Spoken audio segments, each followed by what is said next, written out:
Well, for this very brief session, we have two former students of David's who are going to speak very briefly, and I have no idea what they're going to say. Beth, I only met yesterday, so I really don't know much about her, but I'll read what I've learned. Beth Johnson is the minister of Palomar Unitarian Universalist Fellowship in Vista, California. She's the president of the UU Animal Ministry and a founding member of Interreligious Voices for Animal Compassion, a member of Faith Leaders for Peace. She's on the board of the Interfaith Committee for Worker Justice and the Unitarian Universalist Refugee and Immigrant Services and Education. Beth attended Claremont for her MDiv degree from 1999 to 2002, and for the Doctor of Ministry degree from 2004 to 2007. Her first career was as a chemical dependency counselor, and she's going to say a few words for us about David Griffin. Beth?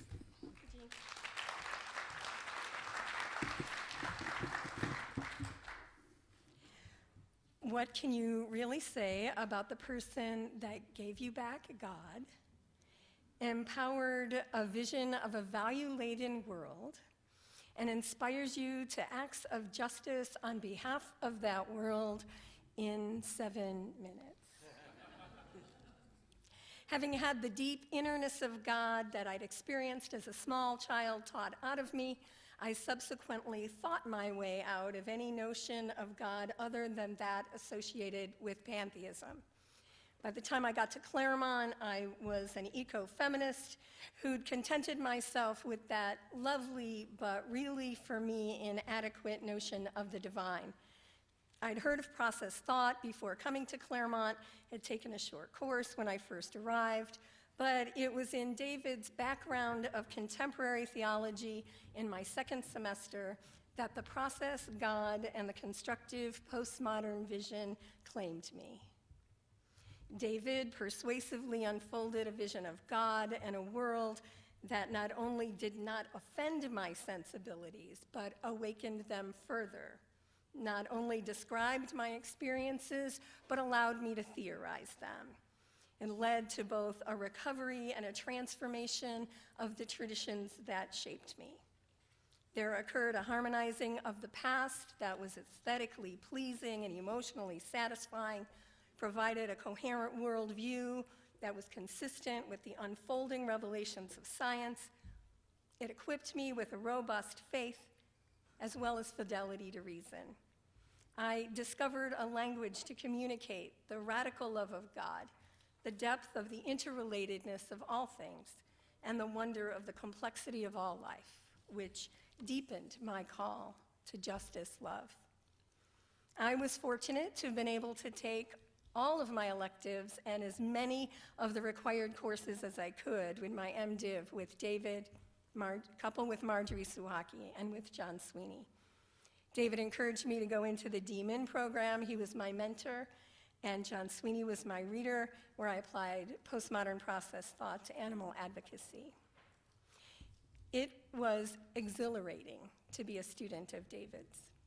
As we all have heard, his mind is so sharp, his thinking so precise, his writing so clear, and his ideas so helpful and relevant to me that I was swept away by his disciplined and rigorous mind, enlivened by his incisive critiques, and emboldened by his ecological vision of a re-enchanted world. David had high expectations of his students. Some of you are here. He expected us to think clearly and to write persuasively and well, and he taught us how to do that. There was, of course, the famous red pen. Feared or disdained by some, anticipated and appreciated by others, a paper returned saturated in red ink was a sign of David's engagement with the paper, with the ideas, with us, his students. He took us seriously, and he expected us to take our writing and our thinking seriously. He even corrected footnotes. Who does that? I was offended then when other professors returned papers with nary a red mark. David's enlightened religious pluralism made this Unitarian Universalist feel at home here and provided inspiration for what was possible in my ministry. With his good humor was and still is a joy to experience. Once, when I expressed my enthusiastic appreciation for the notion of three ultimates, David leaned back, got a glint in his eye, and suggested that I had Trinity envy.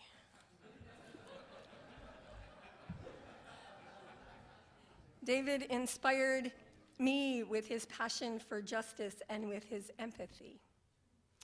I recall sitting in our religious pluralism and global ethics class. It was after the invasion of Iraq. A plane flew overhead, low and loud, shaking the windows.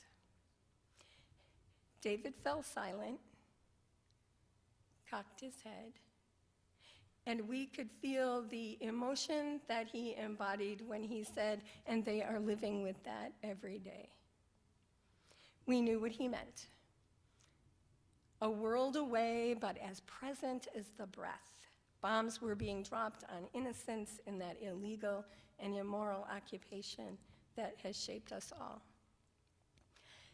Then I witnessed David's courageous turn toward 9/11, and he made me brave. David's constructive postmodern thought addressed with clarity every area that I, as a Unitarian Universalist minister, would be concerned with: theology, philosophy, feminism, morality, religious pluralism, science and religion, evil, social justice, and as an added bonus for me, my own personal interest in Jungian and depth psychology. I scored. All of that, what's been presented here so wonderfully, so with such skill and expertise related to David's influence in the academy, those of us who trained with David for ministry felt supremely equipped in our ministries. I feel like I can offer my people something substantive as we grapple with imagining new possibilities for us as a spiritually diverse, justice-seeking congregation and denomination, and for the wider world. As I prepare sermons, do worship, do pastoral care, work to defend and protect animals and the earth, David's influence is in me. In the possibilities that emerge from the multiplicity of voices in the Occupy movement, I see constructive postmodern vision pulsing. David has shaped me as a thinker, as a minister, as an activist. I live from what he taught and exposed me to. I'm still continually enriched in fresh ways by his engaged and compassionate teaching, rigorous thinking and writing, and by his brave example of speaking truth to power. And I, of course, am not the only one.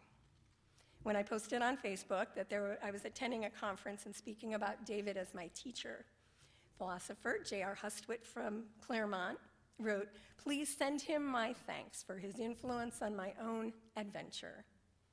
Siri Dale, a Lutheran minister and contemporary of mine in our MDiv program, wrote, "The clarity of his mind is a rare gift in a world where so many default to being vague and unclear. David always strove for precision and clarity, and I so appreciated it." Patricia Farmer sends her and Ron's blessings. When I posted on Facebook yesterday afternoon that I was loving the discussion of religious naturalism, Siri responded, "Would that be naturalism PPP?"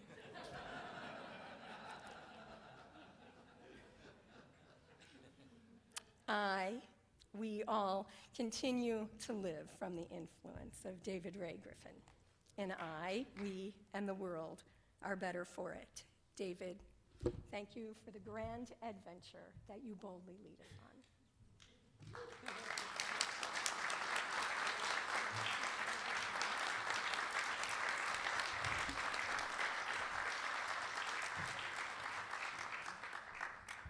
Our second former student of David Griffin's is Zhihe Wang, who came to this country nearly 25 years ago, became a student at Claremont and has stayed along all these years in a variety of capacities, but he is now the director of the Institute for Postmodern Development of China, and perhaps better known as the director of the China, how is it put, the China Project for the Center for Process Studies. And I personally am just very, very proud and very glad of the work that he's doing to bring American thinkers and Chinese thinkers together under the umbrella of process studies. So, Zhihe, we're pleased to hear from you.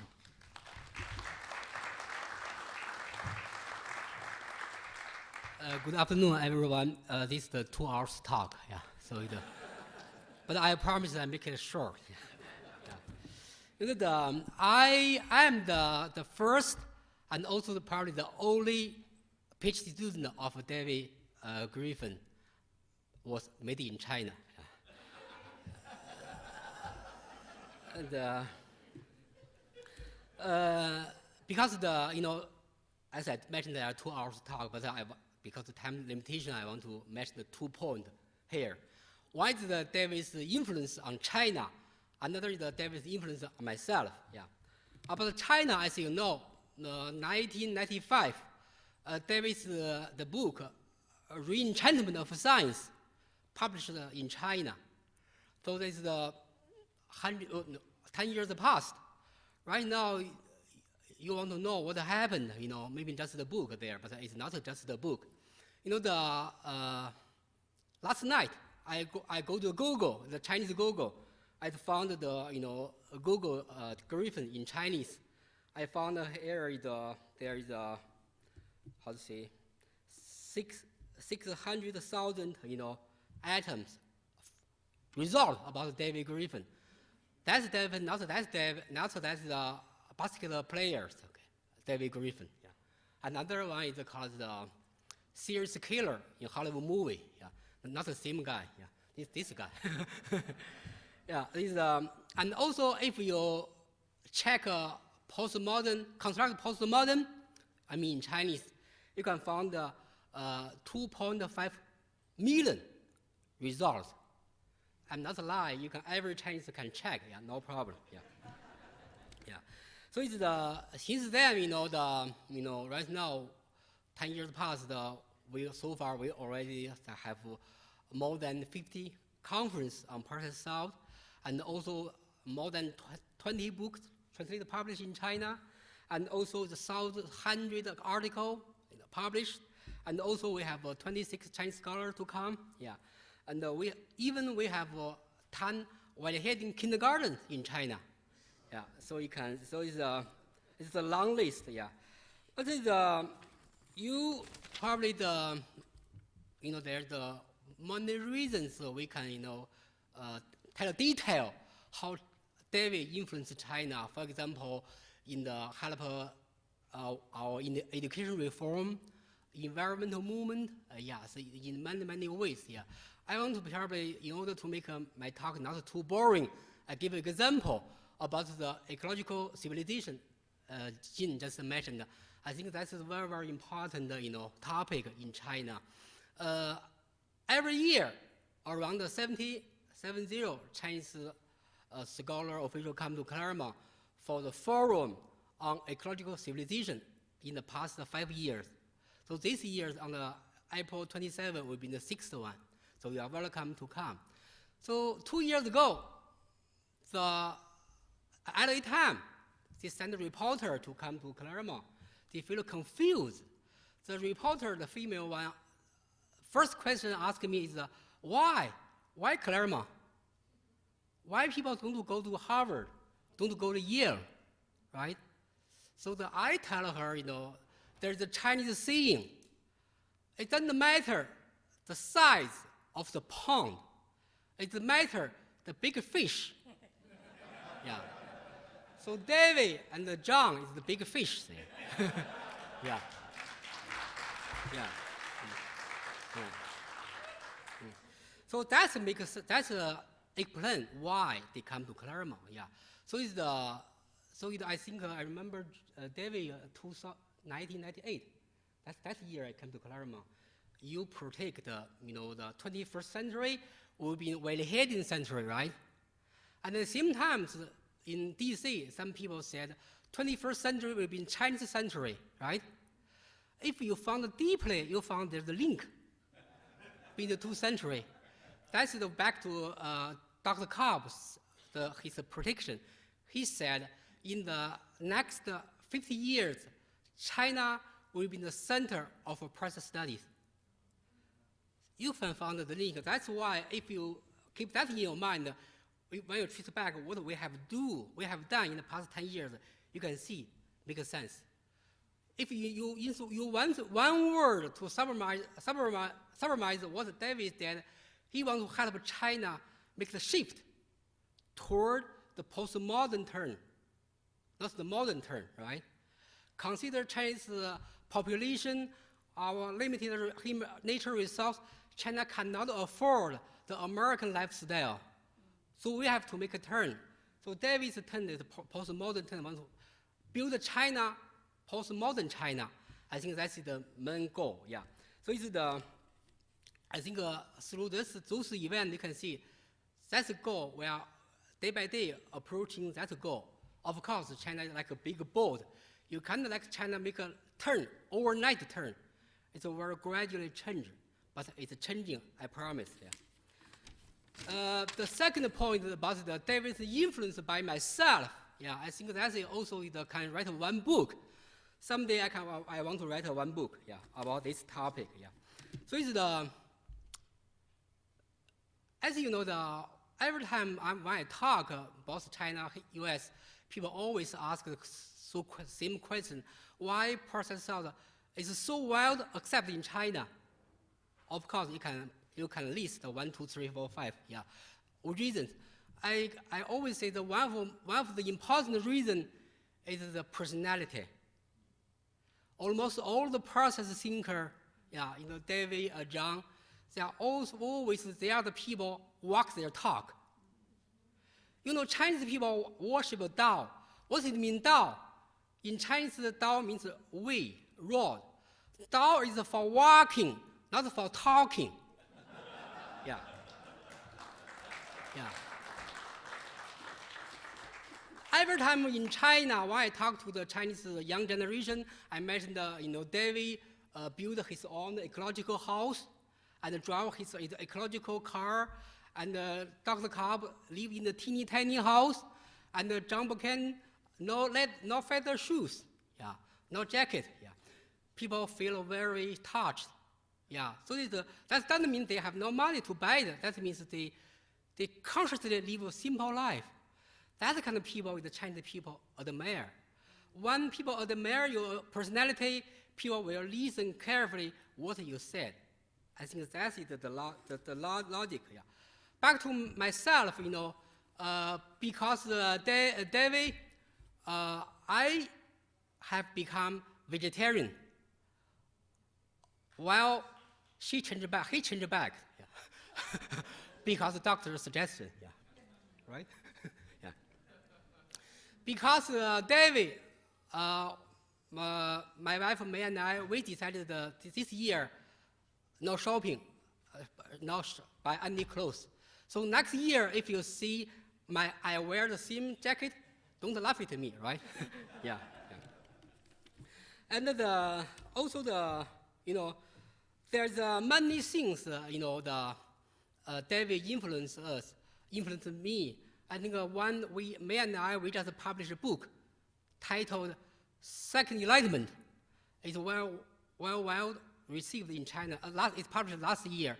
This book is kind of effort try to apply processed salt into Chinese reality, want to solve the pricing issue China facing. So I think that's really a big product of David's influence. Yeah.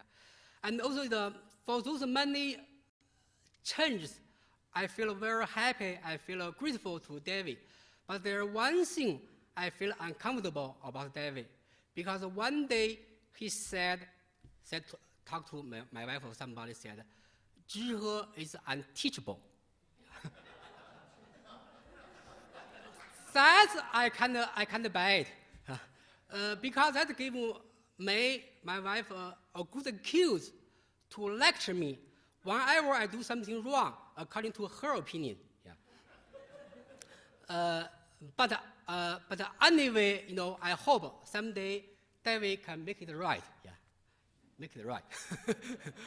But anyway, I want to see if a student is allowed to give the professor a score. I want to give my professor an A+. Thank you, David, my good teacher.